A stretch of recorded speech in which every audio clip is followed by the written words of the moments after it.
ओछी पब्लिसिटी पाने के लिए यह कुणाल कामरा बार बार देश के शीर्षस्थ नेता हो, पत्रकार हो, सभी के बारे में अभद्र भाषा का प्रयोग करता है। क्या कारण? अभिव्यक्ति की आजादी के नाम पर क्या किसी को वो कुछ भी बोलेगा? अभी श्रीमान एकनाथ शिंदे जी महाराष्ट्र के उप मुख्यमंत्री है, वे पूर्व मुख्यमंत्री रह चुके हैं, उनके बारे में बोलेगा? यह महाराष्ट्र की भूमि का अवमान है। और किसकी सुपारी बजा रहा है वो? ठाकरे गुट की। टाइमिंग देखो आप, दिशा सालियन केस में ठाकरे परिवार का जैसे ही नाम आता है, क्या लोगों का ध्यान भटकाने के लिए जानबूझकर के कुणाल कामरा ने यह समय चुना? ठाकरे गुट के कहने पर क्या कारण है? अब समय आ गया है वो जहां दिखे उसके मुंह को कालीन पोंछने का। कुणाल कामरा के ऊपर महाराष्ट्र की पुलिस, महाराष्ट्र की सरकार कड़ी से कड़ी कार्रवाई करेगी, पर उसे चेतावनी है, अभिव्यक्ति की आजादी के नाम पर वो ओछी पब्लिसिटी पाने के लिए अभद्र भाषा का प्रयोग नहीं कर सकता। नहीं, इसका तो बिल्कुल समर्थन नहीं करता मैं। तोड़फोड़ का कानून आपका, आप संवैधानिक पद पर बैठे हो, पुलिस आपकी है, फिर आपको अगर आपकी भावनाएं तो जल्दी आहत हो जाती है तो फिर आप पुलिस के पास जाके कंप्लेंट लिखवाते। तोड़फोड़ करने का अधिकार किसी को कानून व्यवस्था में दिया नहीं जा सकता। ये कानून का राज है या मेरे बाप का राज है, इसमें अभी फर्क जो है वो करना पड़ेगा कानून को। अभी बात रही कि कुणाल कामरा ने क्या किया। देखिए, कॉमेडियन रहे, लेखक रहे, कवि रहे, जो समाज में घटनाएं घटित होती है उस पर वो टिप्पणी करते हैं। और अगर स्टैंड अप कॉमेडी से इतनी तकलीफ है, वहाँ की भाषा से इतनी तकलीफ है, तो फिर उसको पूरी तरह बंद कर देना चाहिए। एआई भी हमने देखा है, उसके बाद में हमने कुछ और उस तरीके के प्रोग्राम देखे हैं। तो टिप्पणी से इतना डरना क्यों? ये तो फ्रीडम ऑफ स्पीच के खिलाफ है, ये तो संविधान के खिलाफ है। एक घटना मुझे याद आती है, मैं जरूर आपसे साझा करना चाहूँगा। पंडित जवाहरलाल नेहरू ने राष्ट्रकवि कवि दिनकर जी जो है, उनको खुद राज्यसभा में उन्होंने चयनित किया था। और दिनकर जी ने भरी संसद में नेहरू जी के खिलाफ कड़े शब्दों में कड़ी टिप्पणी की थी। नेहरू जी ने उन्हें जेल में डाला नहीं, नेहरू जी ने उनसे कोई दुश्मनी नहीं निकाली। लोकतंत्र ऐसे बढ़ते बढ़ते लोकतंत्र बना है।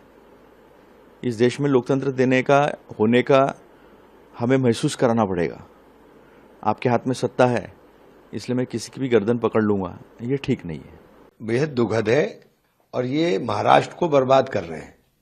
महाराष्ट्र एक देश का ऐसा राज्य था जहां से आर्थिक प्रगति होती थी, जहां निवेश आता था। ये जो माहौल महाराष्ट्र के अंदर बना रहे हैं, कोई निवेशक नहीं आएगा। महाराष्ट्र का नौजवान पलायन करने पर मजबूर हो रहा है और महाराष्ट्र की स्थिति उन स्टेट से बदतर हो जाएगी जो स्टेट की आप देख लीजिए हालात खुद ब खुद गंवाए। वेस्ट बंगाल इसका सबसे बड़ा उदाहरण है। वेस्ट बंगाल एक टाइम पे कहां हुआ करता था, फिर कहां चला गया, और आज क्या, मतलब आपको वेस्ट बंगाल से बड़ा उदाहरण कोई मिल नहीं सकता। औद्योगिक गलियारा होता था, ट्रेड यूनियन के मूवमेंट्स आए, सब चला गया। यही हाल महाराष्ट्र का होगा। कोई निवेशक नहीं आएगा। निवेशक को शांति चाहिए, निवेशक को आकर के चाहिए कि उसका जहां वो काम करेगा वो इलाका शांत हो, बिल्कुल वहां कानून का राज हो। या अभिव्यक्ति की आजादी पर भी पाबंदी। ये लोग ऐसे लोग हैं कि इन लोगों को अपनी आलोचना बर्दाश्त नहीं होती। विपक्ष का काम है हमेशा सत्ता पक्ष के लोगों को आईना दिखाने का, ये उसको बर्दाश्त नहीं कर पाते। बड़ी दिक्कत ये है। जो हुआ है कि मेरे संविधान नहीं, बिल्कुल रखा हुआ है। नहीं, संविधान में अधिकार फ्रीडम ऑफ स्पीच का है। संविधान में अधिकार संवैधानिक पोस्ट पे जो बैठे हैं उनका अपमान करने का अधिकार नहीं दिया हुआ। लेकिन आपके लोगों ने जाकर तोड़फोड़ की है, कानून व्यवस्था भी हाथ में नहीं, भी एक बड़ा सवाल है। नहीं, कायदे से जो भी कार्रवाई होगी वो होगी। सर, मैं आपको यही बताना चाहूंगा कि जैसे कि मैं एक परिवार से आता हूँ, जिस परिवार का नाम शिवसेना है। हमारे बड़े, जिसको हम हमारा आदर्श स्तंभ मानते हैं, हमारे शिंदे साहब, हमारे उप मुख्यमंत्री महाराष्ट्र राज्य के, अगर उनके बारे में जो हमारी शिकवन रही है घर की, जो बाला साहेब की शिकवन रही है, क्या शिवसेना स्टाइल में ऐसे लोगों को जवाब देना ही चाहिए और हमने दिया है। ऐसी मानसिकता रखने वाले लोगों को आगे भी ऐसा ही शिक्षा मिलेगी। लेकिन जिस तरीके से आप भी गए, तोड़फोड़ किए, आपने कानून कहीं ना कहीं कानून को आप जाते शिकायत करते, लेकिन कहीं ना कहीं आपने गलत भी किया है। सर, हमने शिकायत भी की, हमने उस ओनर को कॉल भी किया, हमने उस जगह के ओनर को भी कहा। इस जगह पे 6 FIR पास्ट में हो चुके हैं, बहुत सारे किस्से यहाँ हो चुके हैं। ऐसी जगहों को जहाँ पे ऐसे क्रिमिनल एक्टिविटीज होते हैं वहाँ पे जरूर देखने की जरूरत है।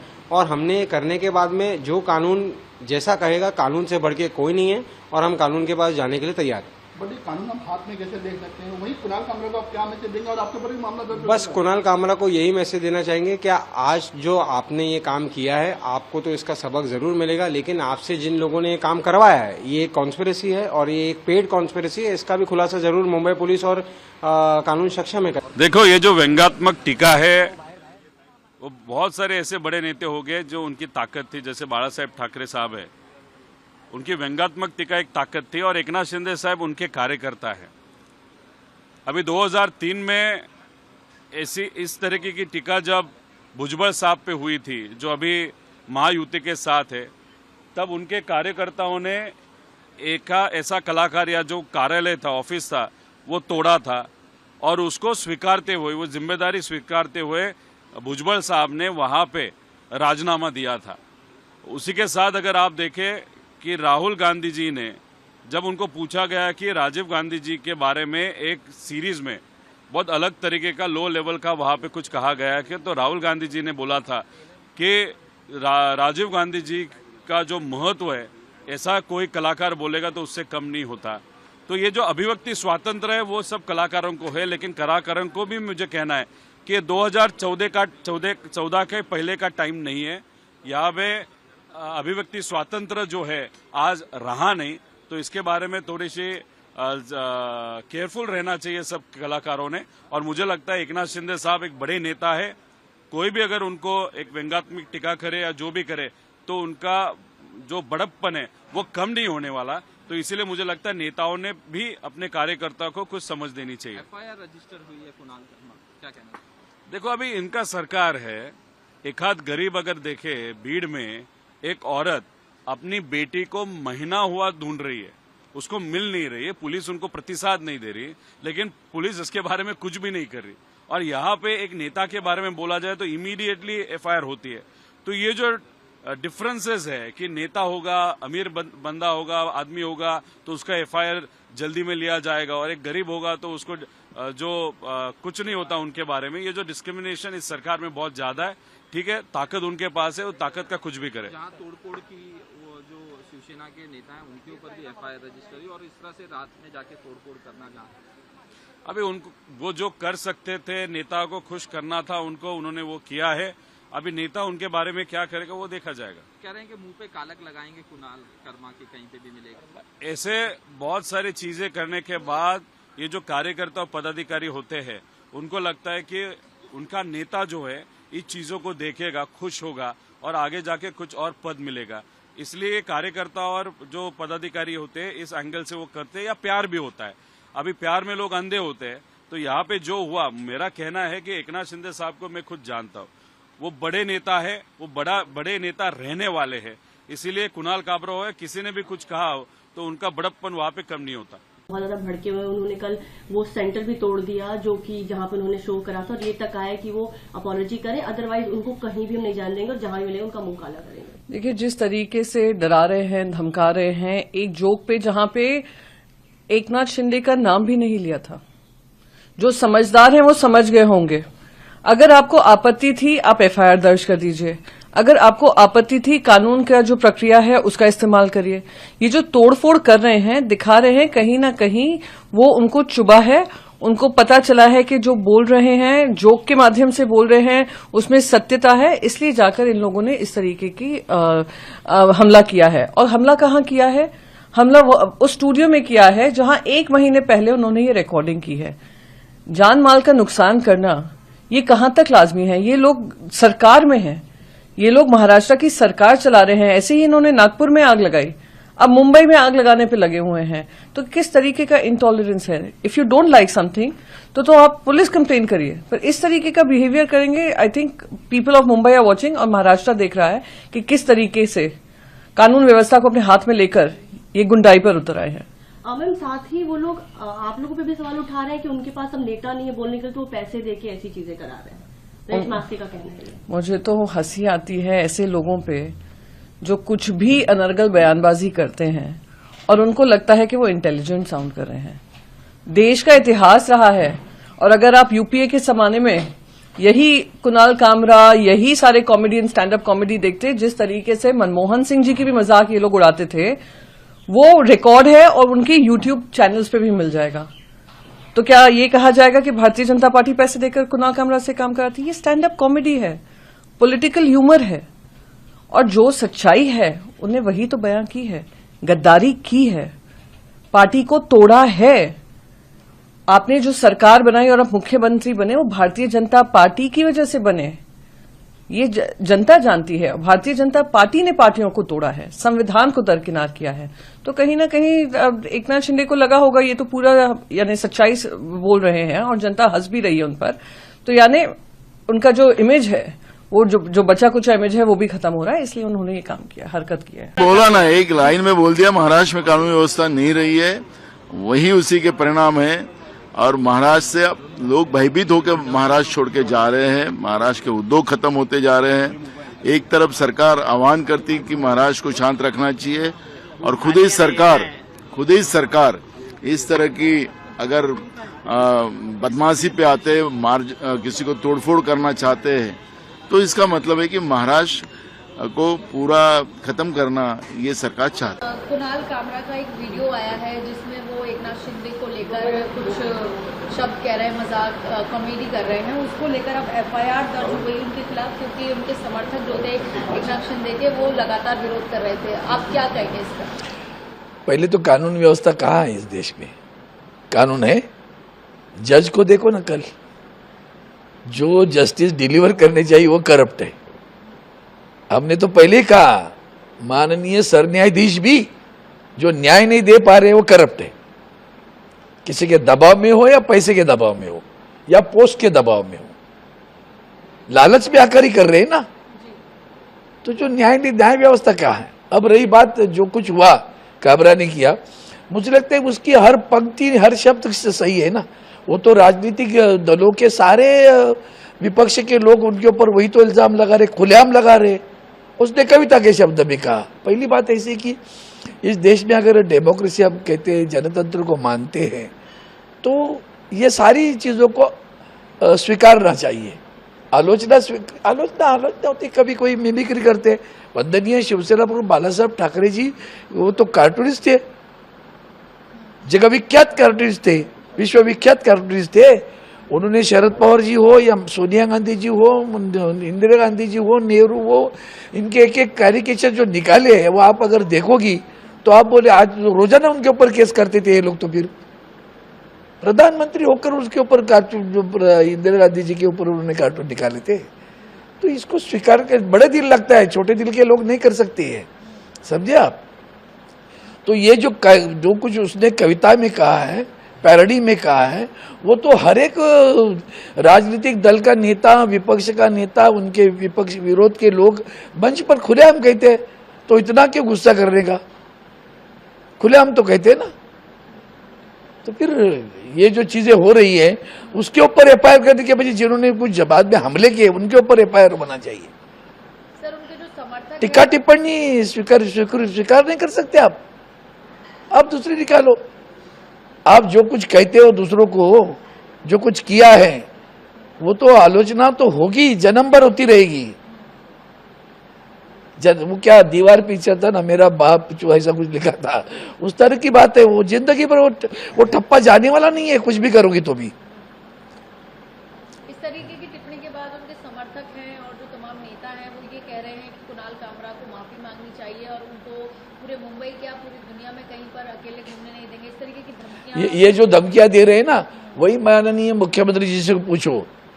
वो तो उप मुख्यमंत्री पद पर है, फिर भी इस तरह से अगर बात करते हैं तो फिर जिसको कानून की रक्षा करनी है वही कानून तोड़ेंगे। जाओ उसके खिलाफ कंप्लेंट करो आप, अगर आपको बुरा लगा है तो।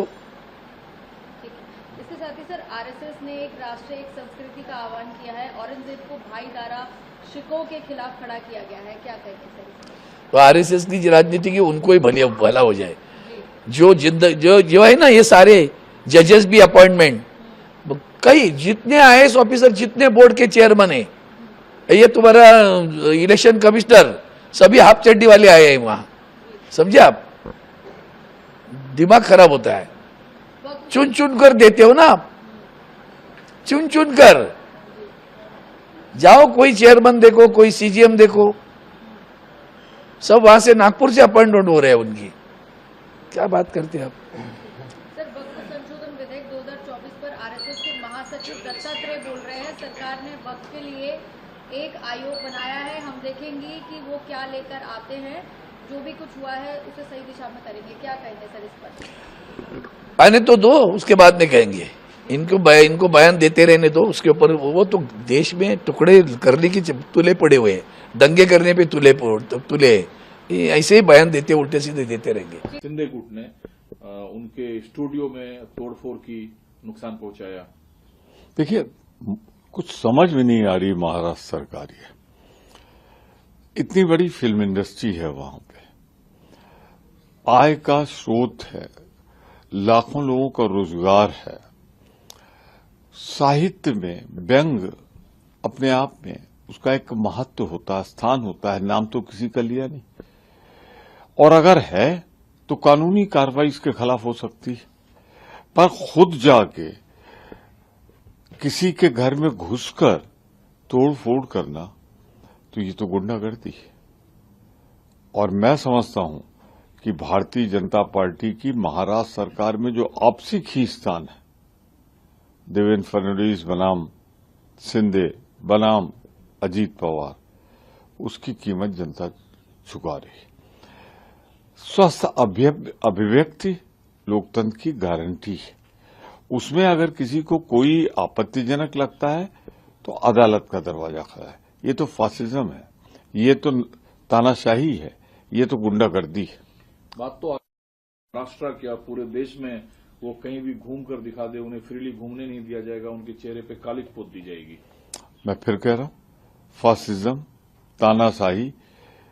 जब आप पुलिस को काम नहीं करने दोगे, इन्वेस्टिगेट नहीं करने दोगे, अदालतों को उस पर फैसला नहीं लेने दोगे, खुद ही फैसला लोगे, तो इससे तो लगता है कि महाराष्ट्र सरकार में गुंडागर्दी को प्रोत्साहन दिया जा रहा है, तानाशाही को प्रोत्साहन दिया जा रहा है, फासिज्म को बढ़ावा दिया जा रहा है। और ये जो जंग है शिंदे बनाम फडणवीस, उसकी कीमत महाराष्ट्र की जनता चुका रही है। इधर सर, वक्फ, आपके साथी और पार्टी के सांसद इमरान मसूद ने कहा है कि कांग्रेस जेपीसी में डटकर वक्फ के खिलाफ लड़ती रही है और ऐसा लग रहा है जैसे धार्मिक संस्थानों और धार्मिक ग्रंथों को ध्वस्त करने की सरकार कोशिश कर रही है। पूरी कोशिश है भाजपा की उन मुद्दों से, चाहे महंगाई हो, बेरोजगारी हो, देश की एकता हो, अखंडता हो, देश में गिरते हुए डॉलर का मूल्य हो, इन सब चीजों से ध्यान हटाने के लिए, एक धर्म को प्रताड़ित करने के लिए, उसे चोट पहुंचाने के लिए ऐसा वक्फ बोर्ड पे विचार हो रहा है। जेपीसी में हमने स्पष्ट कर दिया, जमकर विरोध किया है, और पार्लियामेंट में आएगा तो वहां भी हम इसका विरोध करेंगे।